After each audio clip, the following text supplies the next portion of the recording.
pas si vous voyez une cruche, elle reçoit l'eau, mais elle est faite ensuite pour verser cette eau. Eh bien, nous sommes en quelque sorte ces cruches. Alors, je ne vous insulte pas, mais nous ne sommes pas tous des cruches, mais disons qu'on est porteurs de l'Esprit Saint. Et durant ce rassemblement, on a beaucoup reçu de la grâce de Dieu, voilà, de ces paroles qui vont être ensuite digérées. Et le Seigneur nous invite à redonner ce que nous avons reçu dans notre quotidien. Parce que c'est une chose, eh bien, de pouvoir réceptionner toutes ces grâces, et c'en est une autre, eh bien, de les redistribuer. Vous savez, c'est Jésus lui-même qui a dit à ses apôtres, « Donnez-leur vous-même à manger ».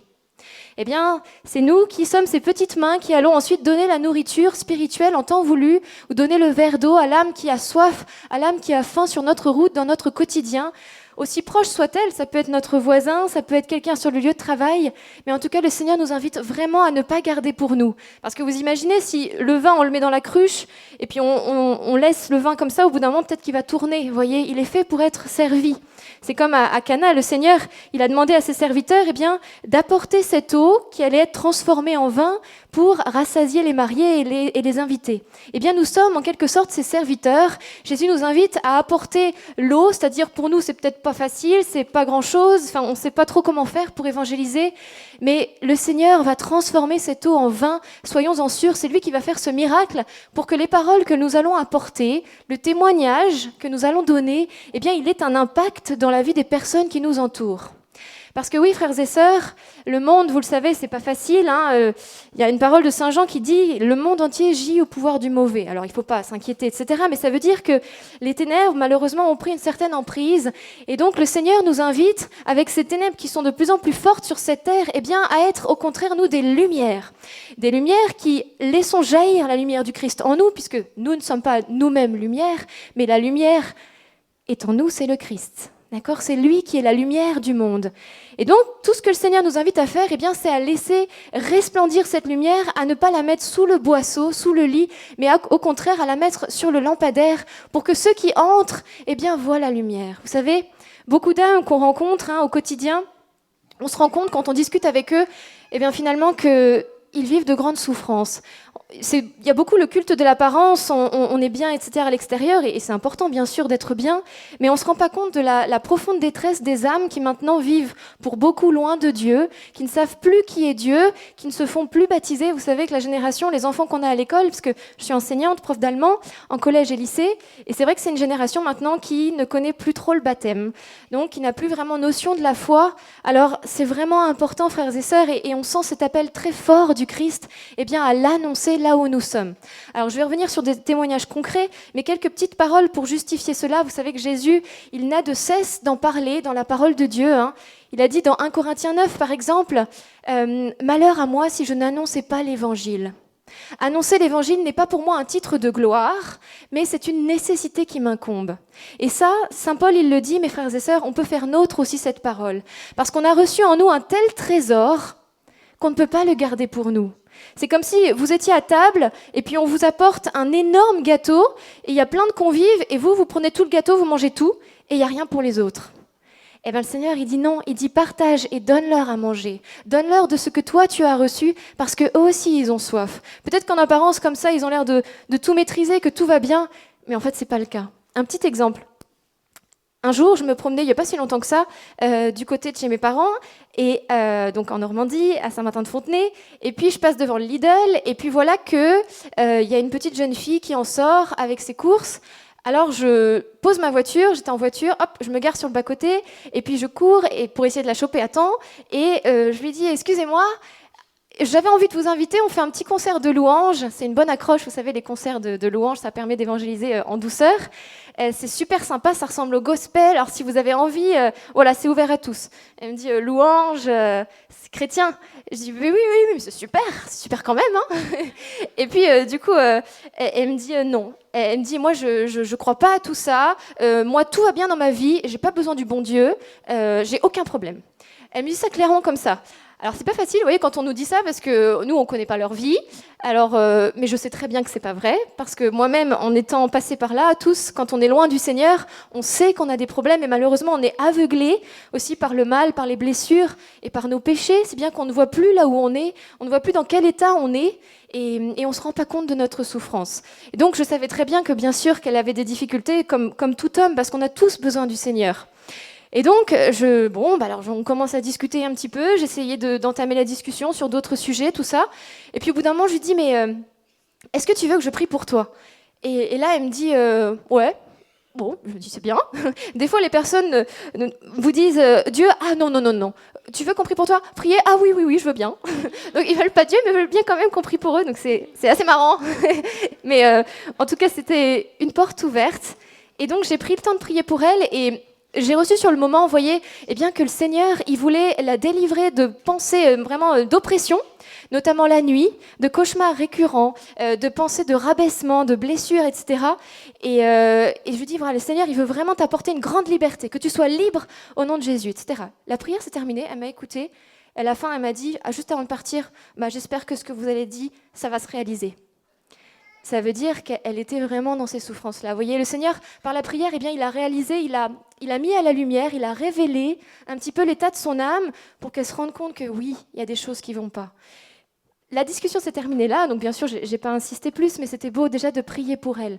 Alors des rencontres comme ça, c'est beau, et le Seigneur nous invite donc dans notre quotidien eh bien, à être sensible à sa voix pour pouvoir eh bien, jeter la bouée de sauvetage. Vous voyez, vous êtes sur l'eau, vous êtes dans le bateau, on a le Christ avec nous dans notre bateau, dans notre ferry là, ou dans notre barque, et puis voilà qu'il y a quelqu'un qui est à la mer, eh bien le Seigneur va te dire, ne crains pas le regard des autres, peut-être les autres ils vont regarder que tu vas jeter la bouée, mais pense surtout à l'âme qui est en train de se noyer. Pense qu'elle a besoin de cette bouée de sauvetage, alors lance, et ensuite tu vas l'attirer vers le bateau. Souvent, on a peur, frères et sœurs, du regard des autres.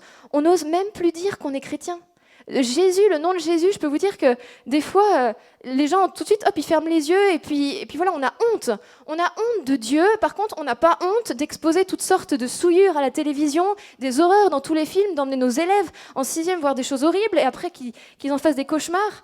Non, ça, on n'a pas honte. Mais par contre, on a honte de Jésus. On a honte de dire qu'on a un Dieu d'amour, qu'on a une éternité qui nous attend, qu'on a ce Dieu, ça s'appelle Jésus-Christ, qui est mort sur la croix pour nous sauver, qu'il a tout donné, qu'il n'a rien épargné pour nous sauver. Par contre, ça, il faut le taire. Frères et sœurs, la parole de Dieu nous dit, ne t'es pas une parole qui peut sauver. Ne t'es plus une parole qui peut sauver. C'est fini, on ne peut plus se taire, frères et sœurs. Le monde est à feu et à sang. Il y a trop de souffrance, trop de mal. Il y a 3 semaines, une élève de terminale, elle arrive face à moi, elle me dit, madame, ce que je lui dis, mais pourquoi tu n'étais pas là ? Ça faisait 5-6 cours qu'elle n'était pas là, il y avait le bac, l'oral d'allemand qui était une semaine après, et l'écrit là, qui était la semaine dernière. Et je dis, tu loupes tous les derniers cours, c'est indispensable que tu sois là. Et je dis, qu'est-ce qui ne va pas ? Elle me dit, madame, j'ai fait une tentative de suicide. Elle me dit, j'ai pris trop de médicaments, c'était son but, elle dit, j'ai fait exprès de prendre beaucoup de médicaments pour arriver à me tuer, et j'ai pas réussi. Eh bien, frères et sœurs, on peut plus se taire quand on voit des choses comme ça. Et c'est pas la seule. Un élève de 5e qui se scarifie. Je peux vous dire que les élèves, maintenant, cette culture de mort, ils en sont imprégnés. Et donc, dès qu'il y a des problèmes, parce qu'il y en a des problèmes dans leur famille, je ne juge pas, bien sûr, parce qu'il y a les difficultés des parents, etc. Mais je sais aussi que les divorces, c'est très difficile pour les enfants, on le voit à l'école. Et du coup, à cause de ça, tout de suite, ils pensent à la mort, à en finir. Ils se disent, cette vie, elle est insupportable. Je vais en finir. Ils ne savent pas qu'après, il y a quelque chose, vous voyez ? Et nous, on est là et on connaît la vérité, on passe à côté d'eux et on ne dit rien.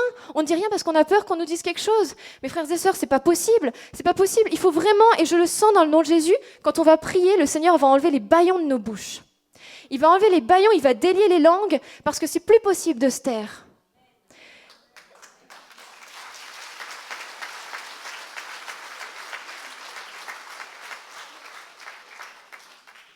Vous savez, les occasions, il y en a tellement. Jésus, il a dit, sur votre route, proclamez que le royaume des cieux est tout proche. Il n'a pas dit seulement lors des rassemblements, notamment à Pontmain, proclamez que le royaume des cieux est tout proche. Il a dit sur votre route. Ça veut dire que là, frères et sœurs, on reçoit, et nous aussi on reçoit, le Saint-Esprit, merci Jésus. Mais ensuite, dans notre quotidien, le Seigneur va susciter des occasions. Des personnes. Ça peut être la personne qui va être à côté de vous, par exemple chez le médecin. Vous êtes là, dans la salle d'attente, vous rentrez, et c'est super, c'est une pièce fermée, il y a plein de personnes qui attendent, qui ne savent pas quoi faire. Donc là, rien ne vous empêche de faire une petite annonce. Super concert de louanges, semaine prochaine, on est catholique. Et c'est génial. Du coup, vous faites passer comme ça Jésus, et c'est trop bien. Ou simplement le fait de porter une croix. Vous savez, frères et sœurs, ça aussi, c'est un témoignage. Vous allez, par exemple... votre voisine, parce que c'est vrai qu'il y a les personnes sur notre route, et puis il y a aussi les personnes qui vivent à côté de nous, nos voisins. Le Seigneur, il nous invite à évangéliser, mais le premier témoignage qu'on a à rendre, c'est notre manière de faire, notre manière d'être, notre manière de vivre, notre charité. Et donc, pourquoi pas, si vous venez d'arriver, ne pas apporter un gâteau, par exemple, à votre voisine. Les filles à la communauté, à la fraternité, c'est ce qu'elles ont fait quand on a emménagé à Tourville. Voilà, elles ont fait un gâteau, elles sont allées le porter aux voisines en disant « Bonjour, on est vos nouveaux voisins, on a fait un petit gâteau, est-ce que ça vous dit ?» Et les voisins, tout de suite, ça ouvre le cœur. Vous voyez, sans forcément tout de suite parler de Dieu, parce qu'on peut ne pas le sentir, vous voyez, mais on a notre croix, donc ils savent qu'on est chrétien. Et puis, cette charité qui va toucher les âmes et qui, petit à petit, va ouvrir le cœur de ceux qui, peut-être, se sont endurcis ou qui ont été blessés par l'Église. Ça arrive aussi qu'on en rencontre, qui, malheureusement, ont vécu des blessures et qui, donc, sont rebutés face à l'Église et à tout ce qui est chrétien ou qui porte le nom de Dieu. Ça, c'est vital, frères et sœurs. Ou aller porter un bouquet de fleurs. Vous avez ramassé des fleurs de votre jardin, vous en avez trop, et vous savez que vous avez une petite voisine qui est toute seule, personne ne lui rend visite, peut-être ses enfants ne viennent pas la voir. Apportez-lui ce bouquet. Soyez le rayon de soleil de sa journée. Le nombre de personnes qui nous disent ça, quand on leur parle, « Ah, mais vous avez éclairé ma journée !» Mais c'est pas nous, cette lumière. Les mots qui sont dans leur bouche, c'est l'Esprit Saint. La lumière, c'est Jésus. Parce que leur journée, oui, elle est enténébrée. Elle est enténébrée parce qu'il n'y a pas Dieu. Donc vous voyez, frères et sœurs, ça peut être nos voisins, ça peut être aussi les personnes qu'on côtoie peut-être tous les dimanches à la messe. Vous savez, des fois, on voit les mêmes personnes, mais on ne leur parle pas. On est assis côte à côte tous les dimanches et on ne leur parle jamais.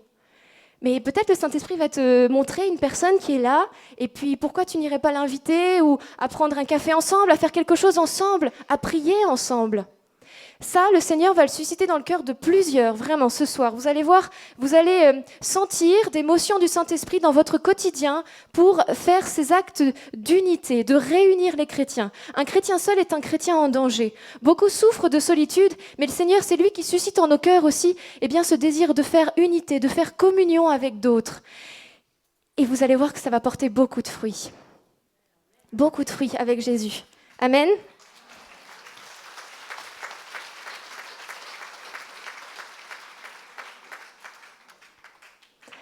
Alors, l'évangélisation, donc, c'est partout. Donc, je vous disais chez le médecin, ça peut être aussi à la boulangerie, quand vous allez acheter votre pain. Rien ne vous empêche, à la fin, de dire à la boulangère, merci beaucoup, que Jésus vous bénisse. C'est tout simple, mais je peux vous dire que rien que ça, si c'est dit assez fort et qu'il y a une bonne file d'attente derrière, c'est super, c'est super. Et puis, c'est pareil. Mais des occasions comme ça, je peux vous dire que quand on commence à marcher avec le Saint-Esprit au quotidien, je peux vous dire que la vie, elle est transformée. Avant, j'évangélisais pas du tout. Je peux vous dire, il y a environ, j'ai commencé il y a 3 ans avec la fraternité, et c'est le Saint-Esprit, vous voyez, qui a suscité ce désir d'aller vers les autres. Au début, je menais ma petite vie de prière, voilà, j'allais à la messe, etc., mais j'allais pas spécialement vers les autres, vous voyez, et puis en plus, j'étais timide. Et donc, le Seigneur, petit à petit, grâce aux prières que je faisais sans m'en rendre compte, je lui demandais le matin, Saint-Esprit, visite-moi et puis fais de moi ce qu'il te plaira, que je sois un instrument docile entre tes mains. Le Saint-Esprit, il écoute. Et donc, du coup, dans la journée, il a commencé à susciter le désir d'aller vers les autres. Par exemple, j'allais à la messe et puis, en quittant ma voiture, en me dirigeant vers l'église, il y avait une dame comme ça qui passait, qui n'allait pas à la messe, mais elle sortait et là, je me sentais poussée à aller la voir. Et là, je disais, ah non, Saint-Esprit, non, hop, la messe. On n'écoute pas, vous voyez. Une autre fois comme ça, et beaucoup d'échecs au début. Je peux vous dire que c'est pas facile parce qu'on a besoin de l'aide de Dieu. On n'évangélise pas tout seul, c'est le Saint-Esprit qui en nous le fait, voyez. Il est notre GPS dans la voiture, il est avec nous à bord, et c'est lui qui va nous dire, tournez à gauche, tournez à droite. Allez, tout droit. Et donc, c'est lui qui va nous dire, alors pas concrètement pas ça, bien sûr, mais qui va nous faire sentir les personnes, qui va nous montrer des personnes. Soit une personne seule qui promène son chien, là. Je me souviens d'une personne comme ça, qui baladait son chien, justement. Elle pleurait, c'était un soir, et elle n'était pas bien du tout. Et du coup, je m'arrête, je baisse ma vitre, et je lui dis, bonsoir madame, vous avez l'air triste. Ça peut arriver aussi qu'on croise des personnes qui sont même en train de pleurer. Et du coup, je lui dis, je vais vous porter dans mes petites prières. Elle me dit, j'en ai bien besoin. Là, je viens de me friter avec ma fille, me disputer, avec ma fille. Et du coup, elle veut plus me voir. Enfin, c'était une histoire compliquée familiale. Et elle a bien vu que c'était un signe du Seigneur, que Jésus venait lui montrer qu'il était avec elle, qu'il était compatissant dans ses difficultés. Et après, je suis repartie. Mais pour les personnes, vous imaginez un petit peu le signe du Seigneur sur votre route comme ça. Et il y a d'autres occasions aussi en voiture. Il y a le ministère, vous savez, de piétons, donc le ministère de piétons pour évangéliser, donc on peut arrêter les personnes, etc. Et il y a le ministère d'automobilistes. Donc ça, c'est quand on est en voiture. Et là, la voiture est partie prenante du ministère. Et donc, par exemple, je vous donne un petit exemple, je me partais à la messe, et au feu, je vois la dame à côté, je baisse la vitre, je fais coucou, et puis... je dis, je pars à la messe et je voulais vous dire que là-bas, j'allais porter vos intentions et prier pour vous. Et la dame, elle me dit, ça me touche tellement. Le nombre de fois où on nous dit ça, on dit, mais j'en ai tellement besoin maintenant. Bon, merci Seigneur. Tchouk, le feu est vert, on avance. Feu suivant, je rebaisse la vitre. Une nouvelle dame, super. Alors là, je me dis, bonjour madame, et c'était une femme qui était voilée musulmane. Alors je dis, c'est génial ça. Et je dis, bonjour, j'ai vu que vous étiez musulmane, moi je suis catholique, et du coup on a la foi toutes les deux, et c'est trop beau, vraiment le Seigneur, il est bon, je vais prier pour toi. Et là elle me dit, c'est beau que vous ayez la foi aussi. Elle était très touchée, feu vert, hop, on accélère, on avance, et on continue, je me gare, je descends de la voiture, avant d'arriver à l'église, une dame qui passe juste devant l'église. Donc là, je ne pouvais pas ne pas m'arrêter et j'arrête la dame et je dis bonjour madame, je vais à la messe et puis je vais prier pour vous. Et puis elle me dit ouais, priez aussi pour ça mon fils. Elle m'a donné pas mal d'intentions de prière. Je dis très bien. Ok, ça marche. C'est listé, le Seigneur va s'en occuper. Et puis, je suis partie à la messe. Bon, c'est des petites choses, mais je sais que le Seigneur veut faire pareil dans chacune de notre vie. C'est-à-dire, alors pas forcément de cette manière-là, mais susciter un désir de se tourner vers les autres. Vous savez, Saint Paul, il parle quand même de l'évangélisation comme d'un atout dans le combat spirituel. Il dit on est fait pour être équipé, donc il y a l'armure de la justice, ne me trompe pas, la ceinture de la vérité, le glaive de la parole de Dieu, le casque du salut et les chaussures du zèle à propager l'évangile de la paix. Oui, parce que frères et sœurs, quand on est là à rentrer chez nous, on rentre du travail, on pense aux élèves, aux tas de copies à corriger, on pense à moi, et que là le Saint-Esprit te dit « regarde cette dame-là, je peux vous dire qu'on est décentré de nous-mêmes, qu'on se tourne vers les autres, et que ça embellit notre journée parce qu'on a été utile. » Le bonheur, frères et sœurs, c'est de donner. Il y a plus de joie à donner qu'à recevoir. Tout pendant qu'on reçoit pour nous, et c'est la logique de ce monde, reçois pour toi, cherche ton propre bonheur, fais ce qui te plaît. Le Seigneur nous dit tout l'inverse. La sagesse du monde, frères et sœurs, est à l'opposé de la sagesse de Dieu. Où est-il le sage? Où est-il l'homme cultivé? Où est-il le raisonneur de ce siècle? Nous dit saint Paul. Dieu n'a-t-il pas frappé de folie la sagesse de ce monde? Parce que le monde n'a pas reconnu Dieu dans sa sagesse, à travers le mystère de la croix. C'est saint Paul qui nous dit ça. Et c'est vrai, frères et sœurs, cette sagesse du monde, c'est pas celle de Dieu. Le Seigneur nous dit, non, ne cherche pas d'abord ton bonheur, mais cherche à faire la volonté de Dieu et cherche à faire plaisir autour de toi. Et c'est comme ça que tu seras heureux. Il n'y a plus de joie à donner qu'à recevoir. Alors l'évangélisation, ça passe aussi bien sûr par les charismes. Sœur Judith en a parlé, donc c'est ces dons que Dieu fait à son Église, qu'il désire faire à tous ceux qui ont soif, qui en ont soif, et ils nous permettent une évangélisation plus efficace. Je vous donne un exemple. Donc il y a notamment la prophétie, la parole de connaissance. Donc parole de connaissance, le Seigneur, plusieurs ici ont ce don, vous voyez, de recevoir parfois des images ou alors des motions intérieures, et ça nous aide ensuite à toucher les cœurs, que ce soit vraiment une fléchette dans le cœur précise. Il y a 2 mois, donc je rentrais du travail à la maison. Bon, mes trajets, c'est toujours les mêmes, toujours pareil, c'est soit maison, église, travail, maison, église, travail. Bref, donc là, je rentrais à la maison et sur la route, je sens que je vais rencontrer une personne qui aime les chats, qui est vêtue de blanc notamment, et qui a 42 ans. Donc c'était précis. Et je roule, pas d'occasion au début, ou alors pas spécialement vêtue de blanc, etc. Et pas longtemps avant d'arriver à la maison, là, je vois une dame avec un pantalon blanc. Et c'était tout proche de chez nous. Et je reconnais la dame, c'était une voisine, bon, je connaissais un petit peu, mais pas plus que ça. Et donc, je la vois, et je me dis, ah, c'est peut-être ça. Alors, je m'arrête, baisse la vitre, automatique, pardon. Et, et je lui dis, mais bonjour, on est les petits voisins de derrière, là, et vous allez bien ? Ah bah oui, ça va. Je dis, ah bah c'est super. Et puis, du coup, je savais pas trop comment amener l'histoire des 42 ans. Alors, je me dis, ben, c'était pas votre anniversaire, là, il y a pas longtemps ou elle me dit, non. Ah d'accord. Mais attendez, laissez-moi deviner. Je pense, là, que vous avez pris 42 ans. Et elle me regarde, elle me fait... Alors là, un moment de solitude dans mon cœur, je me dis, peut-être que je l'ai grossi de 10 ans, vous voyez ? Peut-être qu'elle n'a pas 42 ans, peut-être qu'elle n'a que 32. Ça, j'y avais pas pensé avant. Hein. Le Saint-Esprit est bon, sinon ça m'aurait freiné.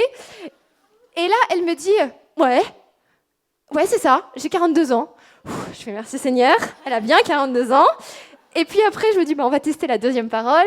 Donc, on discute un petit peu et je lui dis, et vos chats, vous aimez les chats, hein, n'est-ce pas ? Et puis elle me dit, non. Deuxième moment de solitude. Et là, j'attends. Elle me dit, j'adore. Ah, d'accord. Je vais vous dire que j'ai eu chaud. Hein. Les 2 fois, je me dis, Seigneur, tu veux vraiment nous éprouver ? Tu es bon, Seigneur. Et donc, finalement, elle me dit oui. Alors, pourquoi le Seigneur, il m'a montré ça ? Parce qu'en fait, elle venait de perdre un de ses chats. Et en fait, elle y était un peu trop attachée et elle en rêvait, elle l'avait enterré et elle en rêvait encore la nuit. Il y avait quelque chose qui n'était pas très sain avec ses chats. Bon, en tout cas, le Seigneur, il voulait, je pense, lui donner la grâce du détachement par rapport à ça et qu'elle se tourne peut-être un peu plus vers le Seigneur. Bon, vous voyez, c'est une petite rencontre, mais c'est vrai que quand on a des petites paroles comme ça, eh ben c'est encore mieux.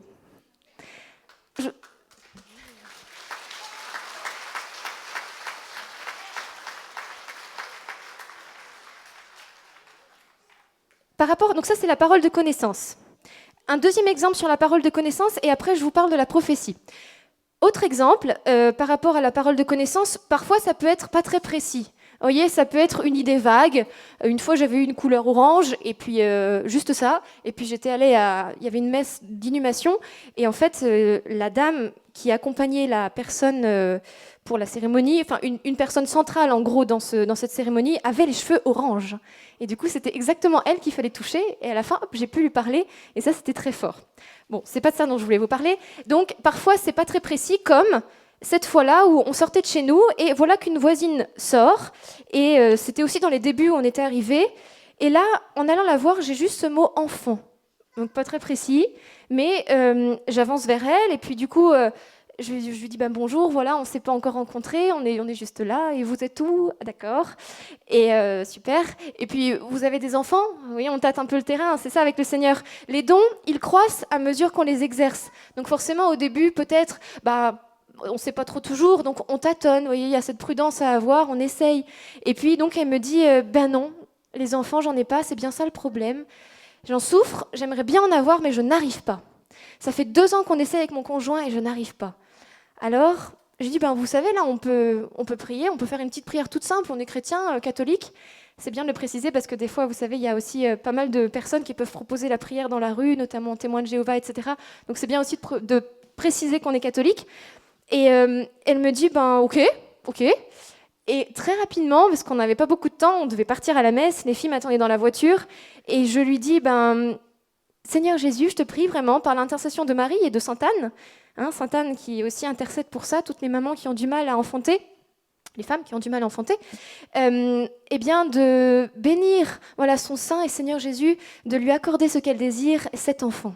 C'est très simple, très court, c'est pas nous qui faisons. Encore une fois, nous, on est ces serviteurs qui apportons l'eau, et c'est Jésus qui transforme l'eau en vin, comme aux noces de Cana. Donc c'est lui qui fait retentir nos mots, nos paroles dans le cœur des personnes en puissance 1000. Ça, c'est l'onction du Saint-Esprit. Nous, c'est des petits mots, mais alors après, avec le Saint-Esprit, c'est décuplé. Et donc, la prière a eu lieu, et puis on s'est salué, et il fallait partir. 2 mois plus tard, on la rencontre de nouveau, et elle me dit, vous savez pas quoi ? Je suis enceinte. Donc là, c'était trop bien, c'était efficace. Merci Seigneur. Merci Jésus. C'est lui qui fait toutes choses. Des fois, il nous permet d'attendre. Le Seigneur, il est bon, il éprouve notre patience. Et puis des fois, c'est rapide. Donc là, c'était service express. Et donc, je lui dis, c'est génial, merci Seigneur. Et elle m'a dit, mais oui. Et puis en plus, c'est marrant. Après vous avoir rencontré, j'ai rencontré une autre personne qui m'a aussi parlé de Dieu, de Jésus. C'est bizarre. Je dis, oui, c'est bizarre. C'est le Saint-Esprit, c'est le Seigneur qui peut-être veut vous faire ce beau cadeau pour vous montrer qu'il est bon, que c'est un Dieu d'amour, qu'il vous aime, voilà, et qu'il a pour vous de beaux projets, et notamment de vous permettre de devenir maman. Et donc ce petit, il est né, merci Seigneur, un beau bébé, et puis on la voit encore de temps en temps, et elle est très heureuse. Donc vous voyez, là c'était une parole qui était pas forcément très précise, mais à travers cela, vous voyez juste avec ce mot enfant dans le cœur, tout ce que ça a pu produire.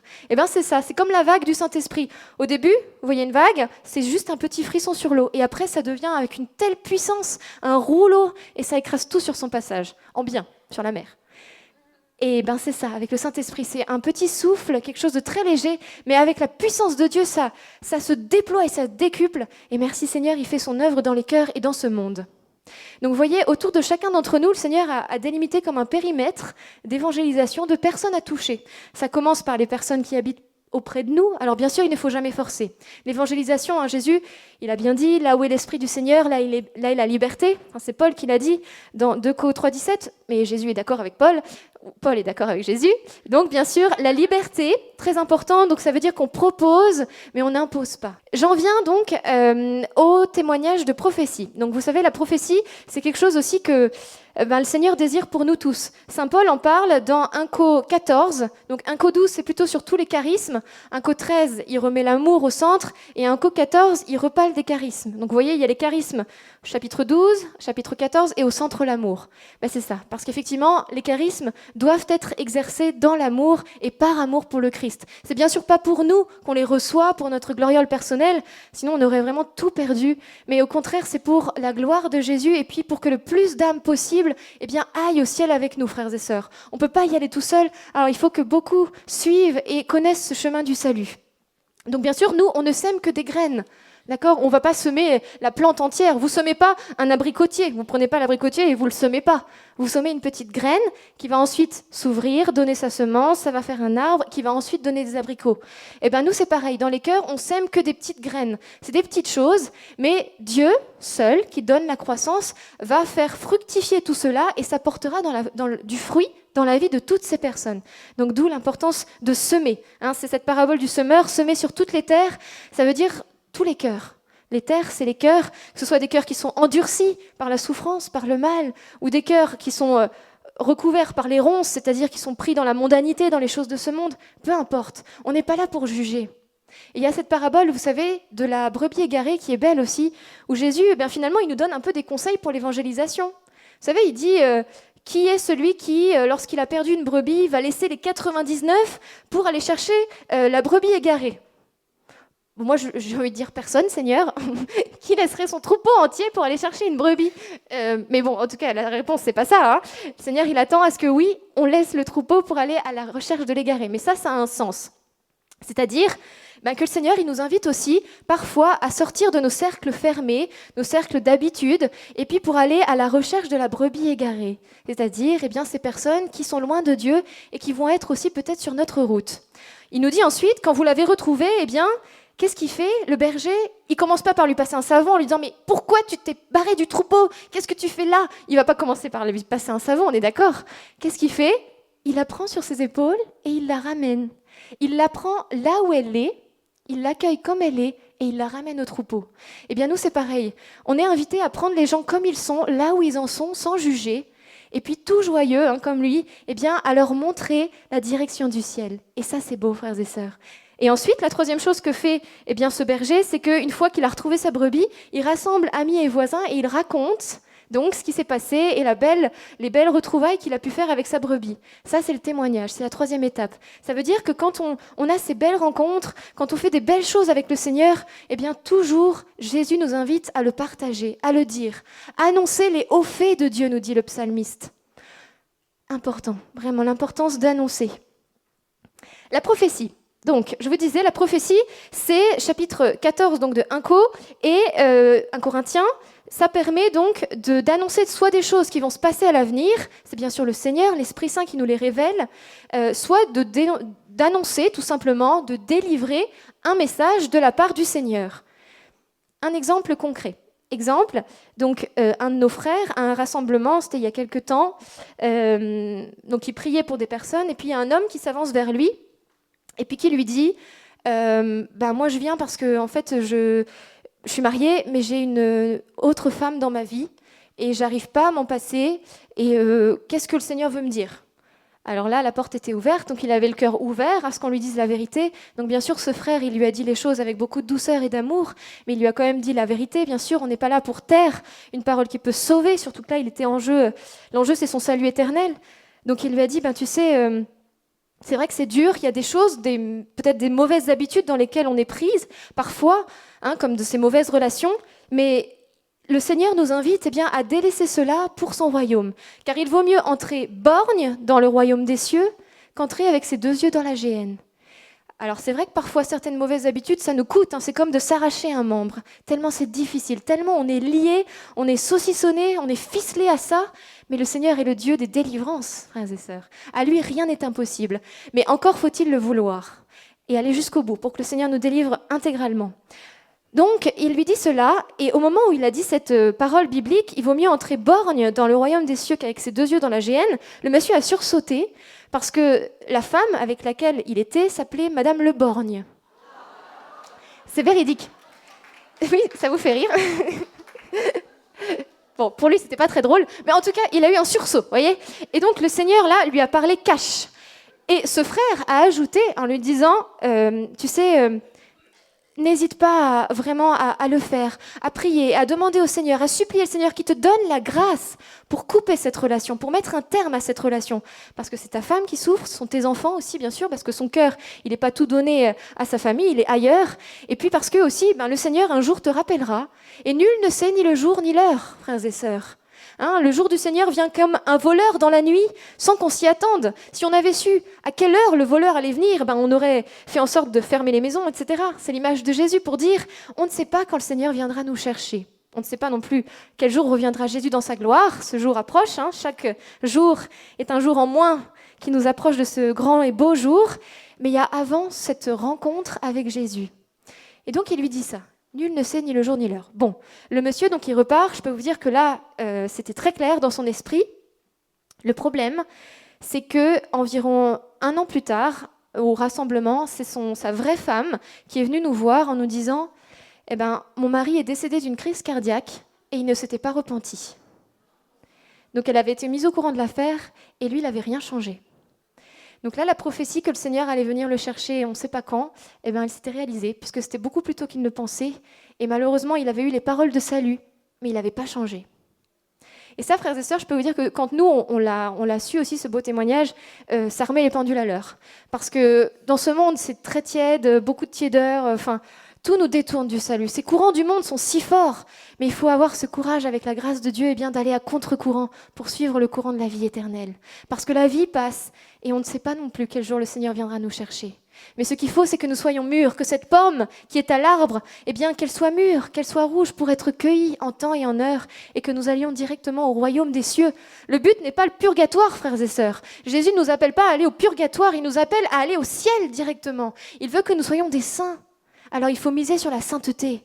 Donc non seulement que la pomme reste à l'arbre, et puis qu'elle ait le temps de mûrir, mais que ces mauvaises habitudes que nous avons peut-être ne soient pas comme des vers qui viennent ronger la pomme de l'intérieur et qui la font se décrocher. Ne nous coupons pas de l'arbre de vie, ne nous coupons pas du Seigneur Jésus-Christ. Super. Donc, vous avez retenu l'essentiel, frères et sœurs. Le Saint-Esprit est génial, il faut que nous évangélisions, que nous annoncions Jésus. Le monde a besoin de vous, il a besoin de chacun en particulier et là où vous êtes. Ensuite, c'est vraiment le Seigneur qui va vous doter des dons et des charismes. Donc, pas d'inquiétude là-dessus. On va prendre un temps tout de suite, donc, d'effusion de l'Esprit Saint. On va prier pour que le Seigneur délie vos bouches, voilà, qui vous décharge de tout ce fardeau du regard du monde, voilà, de cette mondanité qui nous empêche de faire des choses qui parfois sortent de l'ordinaire, comme on est en voiture, on baisse la vitre, ou alors on est en voiture et on descend au feu, voir la voiture de derrière. Ça, c'est trop bien. Et on évangélise, et hop, le feu devient vert, et on repart. Il n'y a pas de temps, vous savez, annoncer la parole à temps et à contre-temps. Donc il y a des occasions privilégiées à ne pas louper. On va prier donc pour tout cela, et puis bien sûr, pour que ces dons aussi vous soient donnés, l'amour de la parole de Dieu, parce que plus on connaît la parole aussi, et plus ensuite on peut la proclamer.